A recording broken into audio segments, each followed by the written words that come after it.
I think I got it now. All right. We're back with another episode, but first, the sponsors. Head over to www.johnbartoloshow.com. I want to thank Gallo Tech for the walls. I want to thank Rhino Metals for all the tables, Blackwater Ammunition, Galco Leather, and Riton Optics. And special shout-out to Kenzies Optics and Sig Zauer today. I have to thank Sig. Appreciate everybody over there. All the guys, Tom Taylor, Jason, Hannah. Appreciate everything they do. Do me a favor and leave a review. I do an awful job asking for reviews everywhere podcasts are heard. I appreciate, all you guys that do take the time to leave reviews. Got a special guest today. He might be the Captain America of the UFC. I'm not quite sure yet, but we're getting there. We're going to talk about it. We got the one and only Zak Cummings. What's going on, brother? Not much. Just enjoying my time out here. Listen, this is kind of overdue. A little bit. You happen to be in town. We connected. I was fucking pumped to get you on and spend some time with you because you're like one of the grittiest motherfuckers out there. And, I was talking about this the other day with a fighter. There's guys like you out there that just, you're just out there grinding it out. You got your own gym. You're doing the damn thing, and you're from the heart and soul of America. Yeah, I'm, I think one of the last of a dying breed in this sport, but got to hold strong and represent. You got to represent. It's fun because, there's just, people kind of, I was talking about this with Josh the other day, Emmett, and, there's just, it's becoming so commercialized that there's just not a lot of savagery left. Yeah. It's more in the women's division than almost anything. A lot of the guys, it's about a gimmick and a this and a that, and you just want to come in and bang heads, and I respect that. Now, where did all that come from? Why fighting? Why now? Man, I don't know. Honestly, I wish I feel like it chose me. It's one of those where I was like, oh, I wanted to do this. I've been fighting my whole life. Like I've been in sports my whole life. I love competition, and had some bad injuries that stopped my wrestling career. So I had a void in my life. I was going to school for physical therapy, and I was getting fat. I was partying, having the college life, and I was just like, man, I need something else. So I started doing. My roommate while I was at wrestling college did some jiu-jitsu. I did a little kickboxing beforehand, so I jumped in a gym and just started training a little some Muay Thai, some jiu-jitsu, and just kind of enjoyed it. It's just a hobby, something to do. And then my wife now broke up with me back then, and my coach around the same time was like, hey, they need this 205er for this fight. I think you should do it. I've never been in a street fight in my life.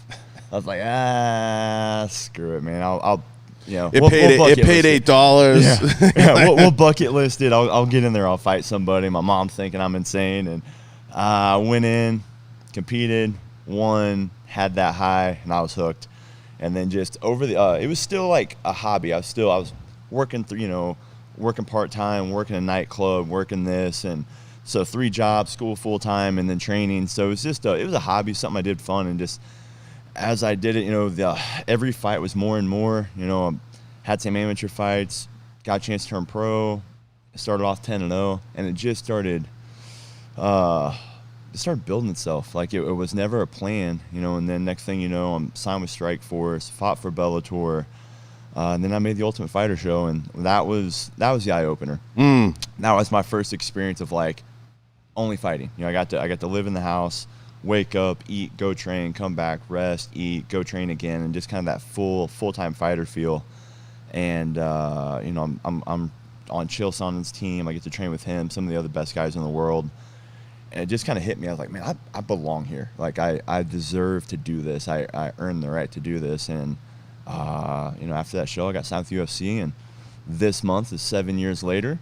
And we're still doing it. Where does it go? It's great. It's crazy. And you're from, both places, you called home, Texas and Missouri, they're the heartbeat of America, man. I know a lot of fucking gun companies and defense companies in those areas. I mean, you're not a Cali guy coming in with a smooth vibe. It's more, you come from an area of bangers. I mean, that's something to say, and I'm proud of where I'm from. I'm from Boston. We beat the shit out of each other, but that's really something that clicks with me because the temperament of the fighters really does change from the region they're from and is affected by the area they're from in so many ways. Many ways. Yeah, I mean, the Midwest is always known for that grinder mentality, which, you know, I for sure have. And then I've tried to stay on the more cutting edge of technique and, you know, evolve with the sport and everything. But I mean, I'm never going to outgrow that put your head down, put the work in, and let's just get after it. 100%. And I love it. And that's, you know, I don't have the 8-pack abs. I don't have the Cali look and everything. But, you know, I can put my chin down and let's fight. And that's, you know, that's how I'm going to earn my living. That's how I'm going to earn my respect. Yeah, it's amazing because that is what it's all about, right? It's about getting in there and earning it every step of the way. Not to say other guys don't, that come in with a gimmick and with the bullshit and with everything else. For sure. There's a place for that. I think that there is. And I think that in itself, over time, guys like Joe Benavidez, like I said the other day, guys like Josh, their resiliency and their professionalism becomes a gimmick in and of itself. For sure. You know, but the reality is, I think you have to develop yourself as a fighter to earn that over time, and there's almost more respect in that, right? Like, It's not a shot out of a cannon, one and done, because nobody wants to be that guy. But, I mean, you managed to set yourself up even for the transition of what after fighting looks like. Yeah, and I've had those inner battles, you know, of like, man, do I go, you know, I find a gimmick, do I, you know, change some things, you know, do I find something like Colby did, you know, where you kind of have to build this character and put yourself out there and, you know, love or hate it or whatever it is. And I struggle with that too. You know, I just, every time I think about it, I come back to myself and like, man, I want to be able to have this conversation with you, answer a question a certain way, go back home, talk to my daughter, and answer the question the same way. Like, I can't. It's a good way to put it. I can't put myself out there one way and then have to change. And like, I've witnessed it. I've seen, been in the locker room with Connor hanging out, you know, talking. All of a sudden, a camera walks in, and then Connor's up, you know, like completely different change. I'm like, man, that was on point. You know, like I don't have the energy, you know, or the want to do that, man. So I was like, you know, do I create the gimmick? Do I do this? Do I create a character? And I just keep coming down, like, I just got to stay true to myself. And, you know, I might not be as much of a superstar. I might not be as popular, but, you know, I know deep down that this is who I am, and that's how I got to do it, and just be true to myself. And you weren't someone that specialized. You played a lot of sports, which I think is really important. I don't believe in the specialty kids. No. You know, I don't necessarily think that's always the way to go. I think you have to participate in a little bit of everything because it teaches you how to work with a team, how to, you know, work outside of a team, how to develop different skills because they serve you well. You know, I was never a wrestler. I played football, you know, in high school and in college and, you know, had my stints of playing other sports successfully at different levels. But when I gravitated towards martial arts as a byproduct of being in the industry that I was in and being in the defense industry, you couldn't have one without the other. Absolutely. One doesn't work without the other. And a lot of times I tried to explain to companies and brands that how much martial arts guys love, you know, the gun culture and how much the gun culture loves martial arts, and seeing that woven into it. And it's all a byproduct of defense, right? Being more capable, being able to defend yourself. It's just a world you live in, you know, in that industry. And I try to explain it to people like a pie. And it's what part of the pie. You know, a black belt, obviously, the MMA and the jiu-jitsu and everything else is going to be a bigger part of the pie. The Muay Thai, everything else. In the shooting world, you know, the gun, the tool is going to be a big part of the pie. The blade is going to be a big part of the pie because you just operate in a more terminal mindset. It's a little different. For sure. I mean, I think deep down in all of man, right, is the mindset of, like, being hard to kill. You know, I think, like, it's just the savage mentality, and maybe that's just capable. That's why we are how we are, I guess. But, you know, maybe not everybody thinks that way. But, you know, I definitely am much more experienced and specialized in the hand-to-hand combat portion. But I love firearms, I love shooting and learning more in that aspect and stuff. But yeah, all kind of sitting down to that, you know, when shit hits the fan, like, I want to be like a very, very hard individual to get rid of. Yeah, no, absolutely. You want to be able to defend your own too. You want to be. Sure. I love the term capable. Mm-hmm. I just keep coming back to it because I just think it's a better mindset than saying, like, they'll never take me alive. You know, you just want to be like, you want to be prepared. You know, I had a guy in the other day who was talking a lot about mindset and talking about, developing your situational awareness. And that shit is so important, and we take it for granted. And we started talking about the pedophilia shit and everything going on. Yeah. And, just the environment we're in now. And so many people are just under-equipped.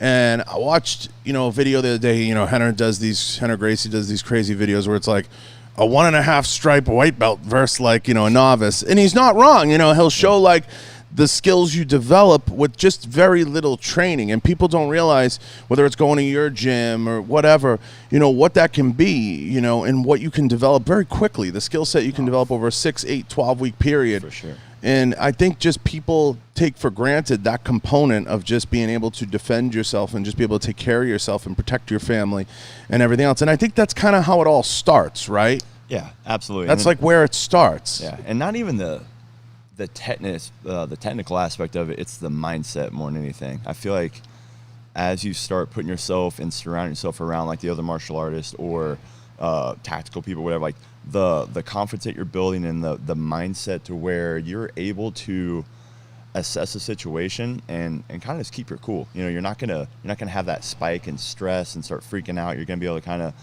look around and assess things a little differently and everything. And that's one of my biggest mindsets with like law enforcement. It's the more they're trained, not that straight jiu-jitsu is going to give them everything, because it's still a different world. Like, so there's still some sporty stuff and then some tactical stuff, but just, you're getting stuck in a bad situation over and over and over again and trying to have to like see what's going on, deal with the process at hand and just kind of think things through and breathe. Like, that's going to transition over in the real world. And I think that's a big difference in doing martial arts and different type of training. I think martial arts should be mandatory for all law enforcement. That's a whole, we could go down a rabbit hole with that for 3 hours. Oh, yeah. But I think that should be an absolute mandatory thing. And I say that because I understand what it brings to the table, just not from an awareness standpoint, but from developing the capability skill set to be able to detain someone, to be able to handle someone. And I have a lot of friends that are martial artists that come from a law enforcement background. And even worse is the rise of martial arts in the criminal world. True. You have a lot of guys that are very well trained because of the availability of the training. Very true. A lot of gyms do have like a quiet policy where they don't like, quote unquote felons or bad people in their gym. Not that it's closed to felons, but they're not, they don't want fucking thugs in there. True. And I know gyms, and I'm not going to name them here, but I know gyms that take that very seriously because you're giving away the trade secrets at that point. Yeah, there's both sides of it, which is funny with my gym. So I actually offer free law enforcement for jiu-jitsu because I'm that passionate about it to help them out and stuff. So it's crazy that you see. I mean, I have a lot of officers in there that are putting in the work and stuff, but then you also get the ones that are their ego can't take the hit and everything. So I wish my gym was filled with them. I mean, I'm giving it off give it away for free, but the ones that are truly passionate about it, they're the ones that show up. But on the other end, you have ex-felons and stuff that are trying to change their life around. They need something. They need an structure. So, and I've got plenty of those as well. But you do a cultural assessment. You do a gym cultural assessment. It's not a no. It's like the shooting world, right? Like, you have to be very careful. We always are aware of things that are put out there on social media. No, for sure. And I'm not even going to say it, but there's certain things people can do that you just don't want to give away online per se, and it gives people a different understanding of how to operate. And I think that for the most part, gyms are very aware of that, and you hope that they are, because it's a crazy time right now, and it's a crazy environment, and you have right now you want to encourage the law enforcement and the military guys and everything else to go out and seek the training and get the training. And I've never known a gym owner, this is what I love about jiu-jitsu, I've never known a gym owner or a guy like yourself that's turned a guy away because they're like, oh, I can't pay. No. You'll be like, dude, just start. Let's figure something out. Down the line, whether it's I got to have you clean mats, take the trash out, help me lock up. Usually you always find a way. Absolutely. Because some of the best guys, sometimes money's a little tight, they're figuring it out, and that's hard, right? There's people that you get that feel, they need it. They need that gym. and I've had plenty of them, you know, come to me and start training, and then, you know, having issues paying, and absolutely, hey, don't worry about it, keep showing up, we'll figure this stuff out, and they've been some of my best members and good friends now and everything. It's yeah, you're right. There's people that just need the gym, and, you know, I feel like it's our responsibility, my responsibility, to like help their lives through that passion and normally when you find a degree of success and you're one of those guys, you're always apt to take care of the people that took care of you. For sure. That's the key. Absolutely. That's just part of being a good gym owner and a good person. And, you know, it's right now it's a fucking crazy environment. Missouri hasn't come up much in terms of, you know, the COVID and the protests and everything else. So you guys kind of got it easy. And I got a lot of friends there, so I got some eyes on the ground. But it's not as bad as Oregon and some of the other areas. It's not as bad as other places, but I mean, you know, anytime there's issues, there's been plenty of officers that's been shot, and you know, and I guess I might hear a little bit more about things just because I have so much law enforcement that's close to me and in the gym. So in my eyes, it's still bad enough. Anytime there's an officer shot, let alone multiple, and female officers being followed home by protesters, you know, to their house once they're off the clock. It's gross. It's sickening. Sickening. I've heard too many stories that I'm uneasy with. So even though it's not in national news, it's still not okay in my mind. Yeah, it's never okay. No. I mean, I think what's going on is disgusting. That's you know, one of those things that, I mean, I think we all look at it and, you know, we're kind of like, does this end in November? I think it gets worse. I think it gets worse, Zach. No. I think it's going to get worse. And the reason I think it's going to get worse is, and without making it into politics, the left isn't going to stop. The UFC's done a great job of sheltering you guys from the politics. You look at the NFL, it's a mess. You look at Major League Baseball, it's a mess. You look at NBA, it's a mess. You know, you got that women's NBA team in Atlanta wearing the shirts that say, like, they want their owner gone. I'm like, you got to be fucking kidding me. I'm like, are you shitting me? I'm like, why? Yeah. She pays your bills. Yeah. She supports your without league. Then there's no you. Yeah, you don't even make money. I mean, Yeah. All these people, they want equal. They're gonna get it. They're gonna get it. That's a scary world. You know, they're gonna get it. I'm telling you, and it's not. Listen, the country could all benefit always from a reality check. I think that's real. But to go and punish. Like, basically, you're condemned because you're a white male now. I mean, you can't do anything. You can't sneeze. You can't take a shit without somebody yelling at you. So you may as well just crawl in a corner and frickin' die. But, you know, society's strange. And it's only going to get a little stranger. I think, you know, he wins in November. I think Trump wins in November. I think some of this goes away, but I think they're still going to come at him. Oh, for sure. So that's the thing. Because you can't vote for Biden. The guy's a train wreck. No. Like, you know, no. he can't even find someone that wants to run with him. He can't. So, I mean, that's my take on the whole thing. And you have to bring it up because it's affecting everything right now. But I think Dana's done a fabulous job keeping you guys away from all that. That's the thing. I think so. I think we're a different type of athlete, I believe. I mean, there's going to be, you know, whatever. I'm sure there's some that, you know, have their views, their thoughts. But, I mean, I just feel like the type of people that go into this industry are a different individual, and I think that might be part of it as well. But yeah, I mean, I'm happy. You know, it's been a little sheltered for us, and we don't have to shut things down or whatever it is, and you know, we can still go out there, perform, and make money and provide. So, you know, one of the things I want to bring up with you that I talk about with a lot of fighters is you've been smart enough to start to plan for what comes after, what the after looks like. Why is it so hard for fighters to figure out that this isn't forever and what the after looks like? And that's something that I feel, you know, selfishly, like they got to do more of with the PI and everything else and kind of explaining to guys, this isn't forever. Yeah. So I see, as an athlete, as a competitor, I see both sides. And then I'll get back to the PI in a second of what I wish. I'm curious what your take is. But so I completely understand the mindset of, like, I'm going to be a world champion, 100%. I'm all in. Go till I'm dead. Every single thing I'm going to do, train to get to here, and then I'll figure things out later. Now, the realism of this is that happens very, very little to very few people. And So most of these fighters are living fight to fight, you know, paycheck to paycheck, whatever you want to think. You know, they fight, whatever, they blow their money, and then like, shit, I need money, they got to take another fight, and then they don't really do anything else. I've witnessed that. I've never wanted that to be my future, right? So I had to think about this as a business and what I'm going to do. So a little over 5 years ago, I guess, started the gym, or, you know, expanded our gym. So James Krause is, you know, one of my best friends, training partners, business partners, stuff like that. So he was able to kind of buy out the gym we trained at and started running his. And then a year later, we extended another branch, which I took over and started. So I've been running that for like 5 years now. And then I also invested in and bought a self-storage complex as well. So like, I've just been trying to build that. My wife had, you know, she's a clinical pharmacist. Diversify. Yeah, she's got a very good job and everything in her future. So like, we've also tried to not live outside our means, so that way we can like kind of have that, and then everything mine is extra, and then it's going to become more a retirement plan once we're done.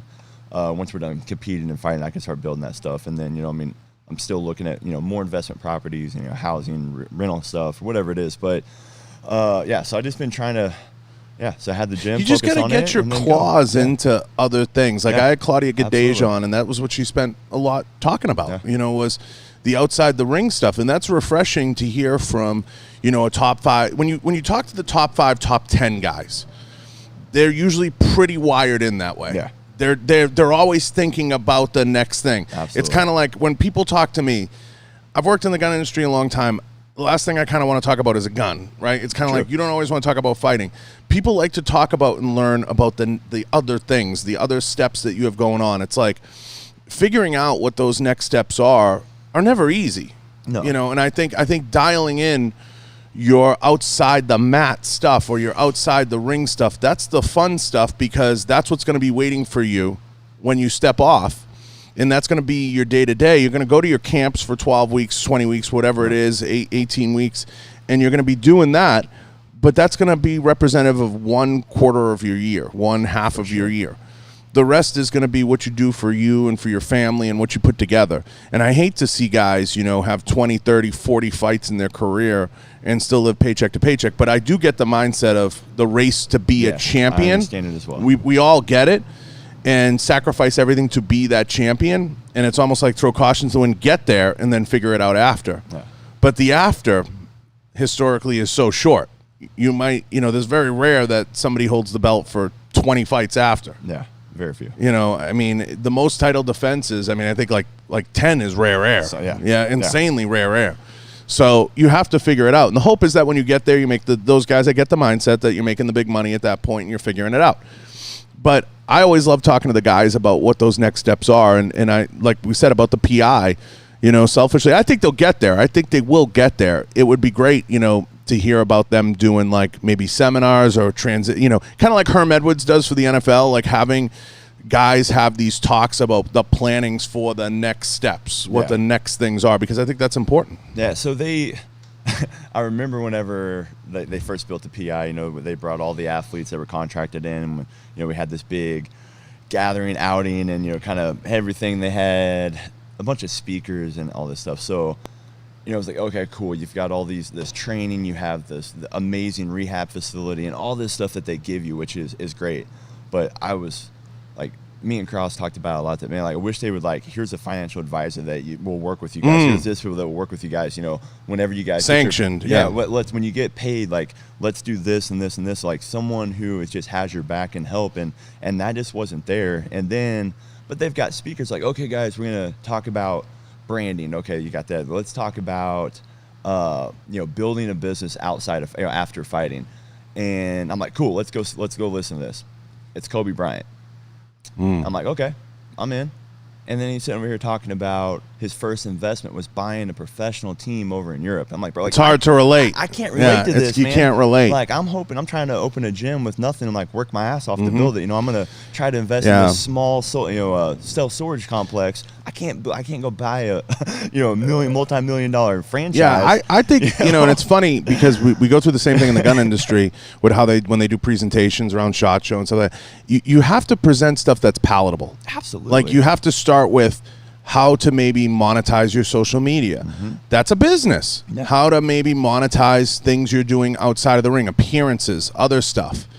And give you a little education so that when you do sit down with the managers, and there's a lot of good managers out there, you sit down with some of the good managers, you're able to understand the lingo, you're able to understand the talk. And that's the stuff that's really important. It's not about, in the time I've spent with you and we've had dinner together, we've talked, you always kind of had it on the ball in terms of talking about things that you have going on off the ring. It was never about, hey, my next fight, and I'm going to do, and you want to see guys have that mindset and have that dialed in. It's a maturity thing. It's a lot of things, but it says a lot about the person. And it tells me who's around them, their circle, the people they're putting around them, and how they're structuring their life. Because when you structure your life properly, and I'm not saying a lot of fighters don't, but you fall into that trap of it being one camp to the next camp to the next camp. Before long, it becomes a perpetual camp. It's like when I was talking to Cody Stamen, we said, he goes, you reach a point where it's political. You got to play the game. If you get into that top 10, top 5, you got to start to play the politics of it and start moving the chess pieces, because you got to wait for your opportunity, and then boom, you get that opportunity.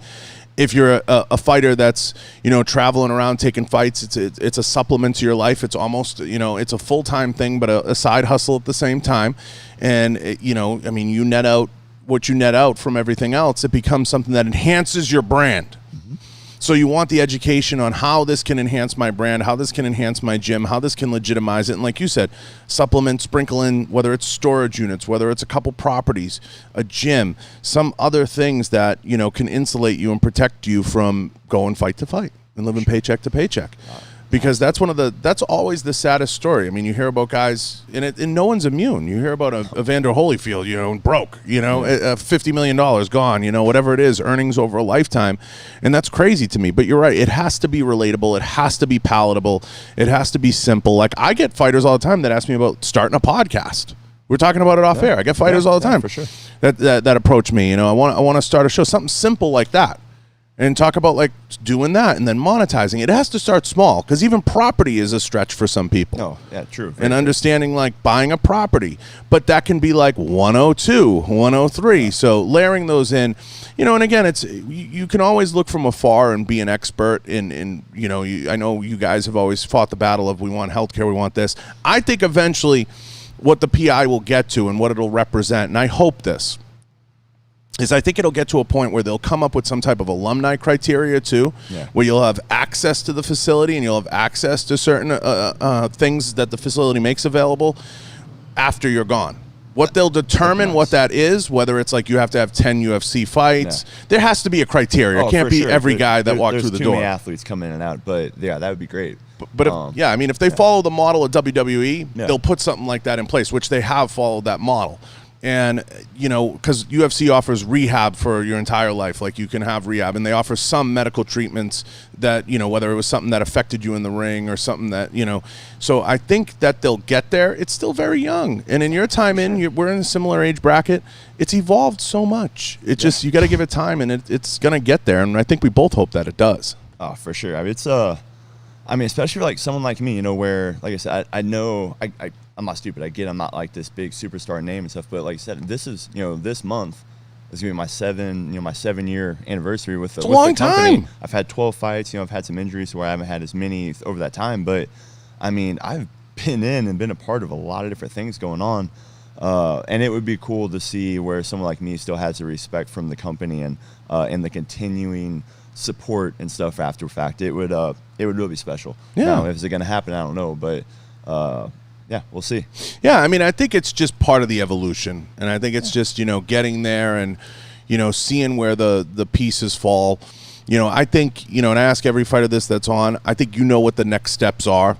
I think where your career is going. And just the time I've spent with you, like I said, I've seen it in the way you approach things. And I've had fighters on that have pleasantly surprised me, in terms of the things that they talk. And then you talk to some, and I'm not going to name them, but like offline, it's like, and we know some of them, it's like you're like, that's the plan.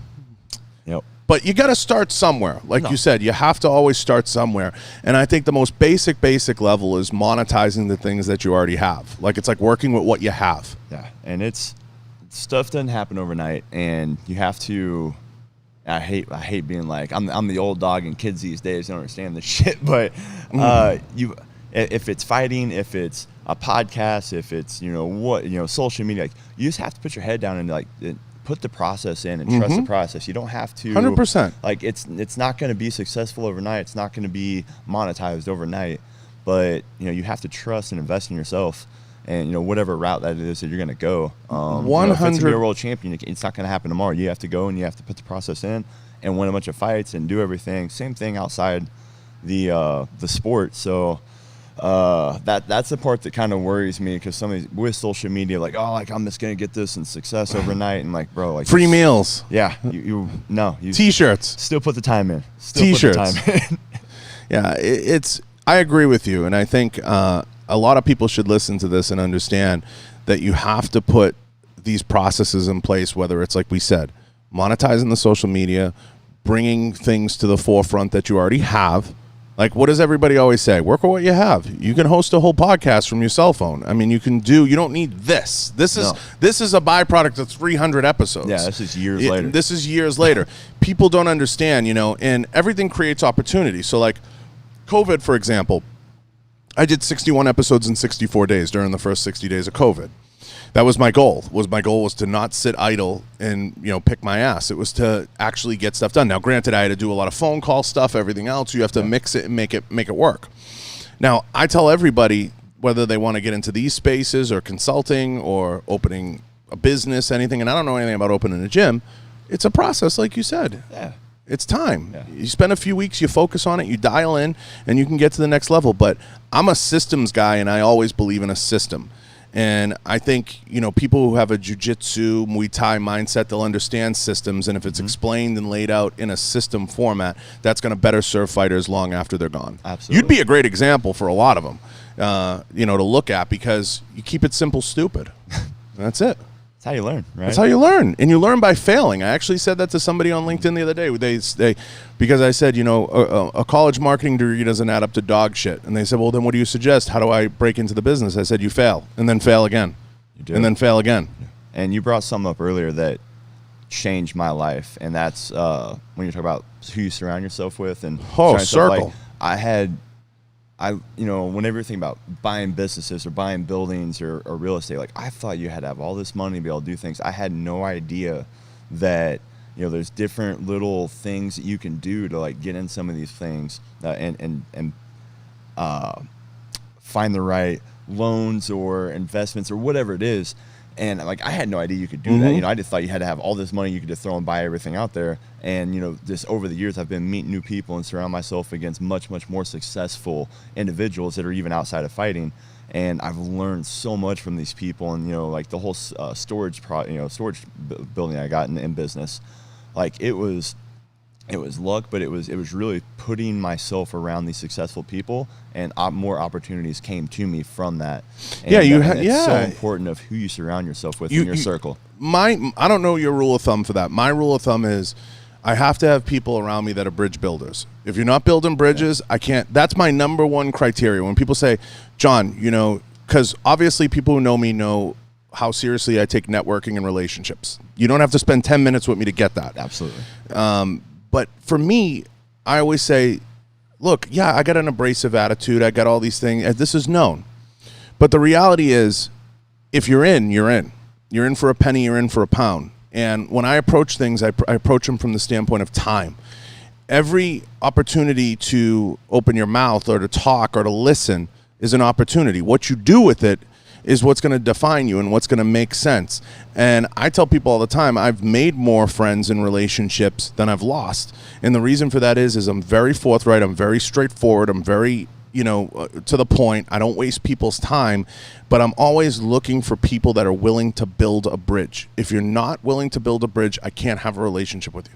The minute the minute I hear, oh, did you hear about this one and this sucks, or like, fuck that I'm just like, I don't have time for this. Yeah, same thing. Any victim mentality, any like negative energy people, like, man, it's just, I can't surround myself around you. It's not worth my time. You get so much whatever minutes, hours in the day. Can't buy back the time. No, and it's not worth it. So like, if that's the type of people you are, like, man, I'll just cut you out of my life. It's not worth it. You know, I'll just move forward, and I keep the people that's going to better me, better my mindset, my process, building the bridges. I love that verbiage and stuff. So those type of people who I really want to surround myself with, and I feel like already by doing that has changed my future like drastically. Yeah, I mean, I think just having a couple of rules of thumb, and we see it all the time at the higher levels. Some people are just really good at like keeping people at a distance enough, and the more I'm around insanely successful people,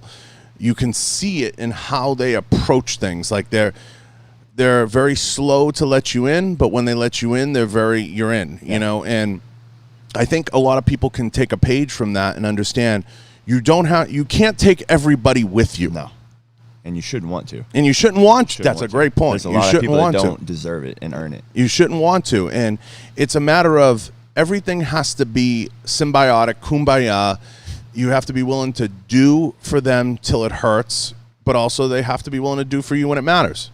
Very true. And that's the key right there. I think, you know, guys who get caught up in it are people, you know, we say all the time that just get by on talent, or people that don't take the steps or do the things to protect themselves, you know, and protect their circle and protect their family and protect everything else in their life, their income, their place in the ring, all the different things. They run afoul when that talent runs out, because they're not putting in the work and everything around them to develop those things where they need to be. And when you're cutting people out, it's not a matter of being that guy that says you're in, you're out. You just mature to a point where you can't have that garbage around you. For sure. And other people are like, listen to this, like, we're not talking about money either. It's not like, don't feel like you don't have, like, you can only surround yourself around people who have money. It's that successful mindset people. And like, if you mindset's more important. If you don't have the financial backing that you feel like you need to be around these people, that's not the case. And they're not that same way. It's what can you have to find something that you can provide to these people, and these friends, the circle of people. And it doesn't have to be money. It can be anything. It could, like I said, just that positive attitude, that mindset that you have to build. People recognize that and like surround themselves around those type of people, even though and the finances will come. Like you can learn and build a brand, build whatever, and that the money can come later. Don't feel like you have to have money to put yourself around these successful and wealthy people. Well, there's a lot of shitty people with money because because the world is run by widows and idiot sons. And if you think about that for a second, there's a lot of people that people who have wealth. Okay, and I've said this many, many, many times on the show to the point where listeners probably don't want to hear it. When you have wealth, you know, and you earned it, it's a different mindset. So you want to put yourself around people that have that attitude of that earned mindset. I want to go out and earn it. I want to put the time in. I want to make it happen. And you can inherit a boatload of money and still have that mindset. You can inherit no money and have that mindset. But the reality is things do change people and people do evolve. And when you're choosing and picking the people you put around you and how you structure your life, some of the most structured guys I've had in here, whether it's from the fight game or from anything, they just have everything really dialed in and they're really comfortable in their own skin. And they understand where they are, where they're going, and what they want to accomplish. And that's really the most important thing. And they're realistic. Yeah. Like you said it when we started. You're like, I'm realistic about where I am and where I want to be and what I want to do. Doesn't mean, you know, you don't want to take a run at it. It doesn't mean anything can happen. But you approach each thing as the day presents it, and you deal with it 1 hour, 1 minute, 1 day at a time. And that's the only way you can do it. I think too many guys get caught up, and we talked about this offline, the quick fix, the fast hit, and everything else. It's not going to work that way. And it's the same thing in fighting. You gotta take one fight, one win, turn it into 2, turn it into 3, then you got something. Then you can take it to the next step, Now, you're going to be fighting soon. Mm-hmm. You got a fight coming up. You're going to be over here. Now, what does it mean for you, and how do you want this to play out? I mean, you got, what, a 2 or 3 year window? We'll see. What do you think? First and foremost, like I said, I'm a competitor.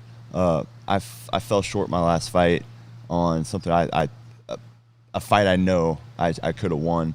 And if I know the opponent, then I know that deep down I'm better at and probably should have won. So that has been eating at me ever since November. And I wanted to get back in January. Opponent wouldn't take the fight, fell through. Then I had a fight set for the end of April. COVID happened. And all that stuff. So like that got pushed back. So I have had this desire like eating at me for months and months and months. So like right now, all I care about is going there and showing the best me and competing and going out and get back on a win. Like that's all I care about right now. I hate losing with a passion. So that's been the motivator and the push for me for this one. And then again, like let's go out and put on a show that I know what I'm capable of. You know, let's get past that win, and then let's go back and start looking at these top 15 guys and get back there. I've been right outside the rankings for some time, you know, and you know that last fight, if I won it, I've been right there. So let's go out, do work, do what I know I'm capable of, get back in my winning ways, and then we can start looking at these top 15 opponents and who's going to be next there. But at this point, like, you know, most of the time I'm like, oh, well, let's, you know, this social media, let's look at this or let's look at this. And sometimes it takes these losses for me to just like put my head down and just go tunnel vision on let's go do what matters, and that's win a fight. And I don't care about all the other bullshit. I know I say it with every guest, but that middleweight division is fucking stacked. They're good. But when I'm on, I can compete with the best of them. No, so that's not the question. I mean, but it's stacked, and it's fun to be in a stacked division. Because it really makes every opportunity a good opportunity, you know, but depending on how quick you want to jump up and take something high, you know, flow in the weeds for a minute. But there's a lot there. I mean, it's fun to be in a loaded division. There are weak divisions, but it's definitely a stacked division. I mean, how do you see it playing out from the outside, from afar? I mean, he's going to be hard to beat. He's going to be a great champion. He's young. He's getting better, you know, every single day. You know, adding more skills to his grappling, more skills to the wrestling, his anti-wrestling, whatever you want to call it.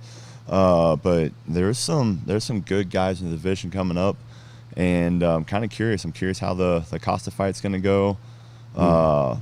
There's a lot of good matchups that I'm interested in, you know, and there's some guys that are really kind of flying under the radar and starting to come up. I'm curious. You know, I'm curious how it's going to go, and it's intriguing. It really is. If you could have one fight in the division, who would it be? Oh man, you could pick it.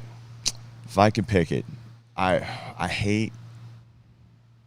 Man, that's a good. I think, and this is the selfish side of me because I know he's on the out, but like the Anderson Silva fight would be phenomenal. Like, I mean. You know, he's older now and everything, but just someone who was unstoppable, someone was an icon and a legend, and knowing that like where we're at, I could possibly get that matchup. You know, that would be being able to step in the cage and look and see him across from me would just be one of the coolest feelings in the world. Yeah, I mean, I think when you've had a career like yours, that's a fun thing, right? Yeah. Like it's kind of like when we got to see Ben Saunders and Matt Brown. It's like you get to see an icon match. Even though, you know, both those guys, we wish we saw 5 years before, but sure. It's still a pinch yourself. It's a video game match, literally. Absolutely. And that's kind of what you look for. But, you know, there's so many good bangers in that division. I mean, you could really pick anybody, whether it's Darren Till or, you know, Yoel. There's just so many different guys. I've won the Till fight at 170 for a long time because he was a big size welterweight, and, you know, southpaw hits hard. I was like, psh, let's do this. You know, like, you're not knocking me out. Like, let's go. So that was always a fight that I really wanted. And of course, now he goes to middleweight and then takes a big win over Kelvin and kind of jumps the rankings. Going to be hard for me to reach for. I'm going to need a few wins, but that'd be another one I'd really like. I think stylistically it would be a fun matchup for the fans. Right. No. And listen, I think there's going to be plenty of opportunity because I think the UFC comes out of this better than many other professional organizations, and that's going to create opportunity, right? And plus with Dana having to crank out that content the way that he has to, it gives you guys constant opportunity and gives you the opportunity to kind of mix it up. And I love what he's doing too, honestly, Zach, with the the grappling matches and everything else, because that creates opportunity for you even post-fighting career. Yeah. You can jump in and do a team thing. You can do, one of the ESPN Plus type things, and I think that stuff's all good shit.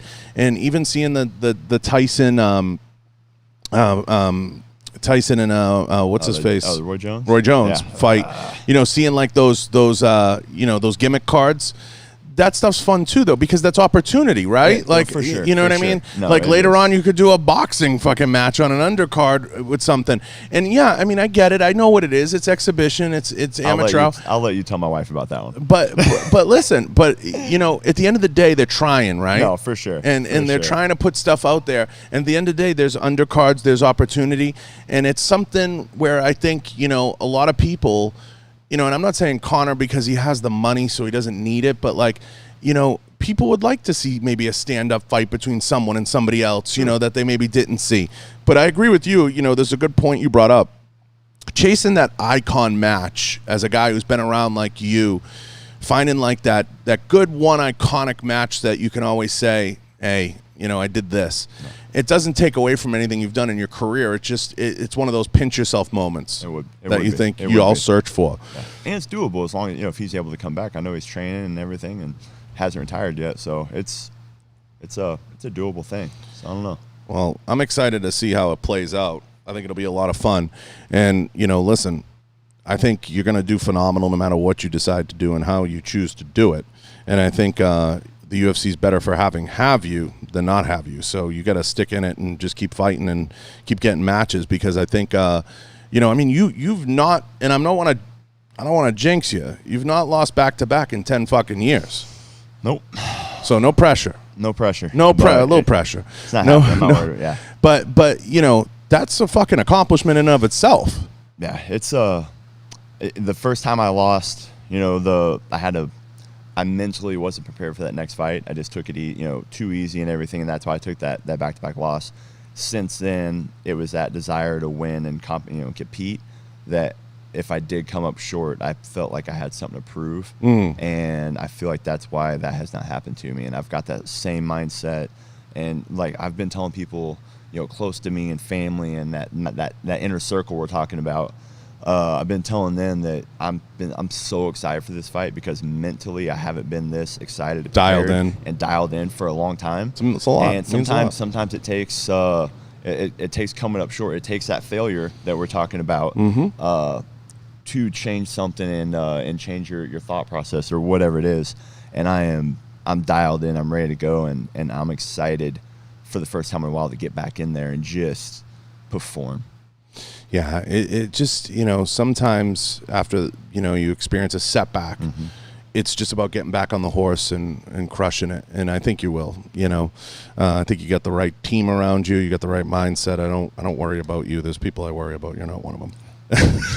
And we could talk about those. But that's, that's going to be one of those things. But selfishly, you're going to be on a great card. It's going to be a lot of fun to watch. I think it's August 28th. 29th. It's going to be a lot of fun. I'll be watching. I'm excited. Let everybody know where they can find you, how they can reach you, how they can contact you, or get in touch with your gym. At Zak Cummings. I'm pretty much across the board on all social media. Give me a follow, reach out, try to answer all my messages. So, read that. And then I've got Glory MMA and Fitness. The Northland in Kansas City is the gym and everything there. So we have a lot of good up-and-comers getting ready to see. So you're going to see that name a lot here in the near future. So get out there and train there. Yeah, let some of your guys beat me up. I'm fat and out of shape now, but we got a lot of good gun companies in Missouri. So there's some great ones. There's you can make your trip. Yeah, there's Crossbreed Holsters. There's an ammo company. Fiocchi's there, I believe now, and I didn't CZ put a factory there too. CZ's there now. Yep. There's a lot of good gun companies in Missouri. Missouri's really become an up and coming hotbed in so many ways. I know Southern Georgia made a big play to get a lot of business, but Missouri's always been consistent with the way they set up their tax breaks and everything else for gun companies. Gotcha, yeah. So it's a great area to CMMG's there. CMMG's there. Yep. That's right. Yeah. They make a great product. The Mutant's a fun product. I know. I'm always like, hey guys, let's support your little home state boy. Yeah, we could talk about it. There's a lot of good brands there, and I love that. I do love that area. I visited there. I've spent time there. I just don't like the Chiefs. I'm sorry, can't do it. They're winning me. I was never a Chiefs fan, but I grew up in Springfield, Missouri, a couple hours south, and I was always like, if I ever lived in a city that had a professional team, I would try to be a fan of them just to support local. So now, like the Royals, the Chiefs, everything. I like Patrick Mahomes. I like he's him. A beast. Patty, he's a phenomenal athlete. Absolutely. Whether or not he can take the pounding over the years will be another story. We'll find out. Just because of his size, but Drew Brees was able to do it. So when quarterbacks tend to be in that size space where he is, they're either going to be studs for a really long time, or over time they kind of that pounding that they take starts fading away a little bit. They start fading away a little bit because he likes to do a lot of that like scramble throw stuff. So we'll see what happens. Time will tell. We'll find out. Time will tell. But they're exciting right now, and if they can keep that salary cap under wraps and everything else, they can be good for a long time. But I'm still a Patriots fan. I still think Belichick will run in and swipe it again. It's too hard not to be. But I appreciate you coming on. I appreciate you taking the time. This is, a lot of fun getting a rap with you, honestly. I'm looking forward to it. I'm gonna tune in. I'm looking forward to where this goes. I'm definitely gonna take you up on maybe taking a trip out there too. Absolutely. 100% once this all dies down, because I do have a lot of gun companies, a lot of friends out there, so I definitely will take you up on it. I want to take a minute. I want to thank all the sponsors too. Head over to www.johnbartoloshow.com. I want to thank Galotech, Rhino Metals, Blackwater Ammunition, Riton Optics, Galco Leather, Holsters. Appreciate them. And shout out to Kenzies Optics too. Appreciate those guys. Appreciate everything they do for the show. Leave reviews. I'm going to leave all of Zach's contact stuff below. Go check out everything he's got going on and support him in this upcoming fight. He is, I said it before the show, he's like the Captain America of the UFC in so many ways. I believe that. I just love the vibe he throws off, and he's just one of the guys you just can't help but root for every time he's out there. And I've gotten to know him off camera and off mic. It's a pleasure, really. I appreciate it. Yeah, of course. So thank you guys for listening. Thank you guys for tuning in. We're out.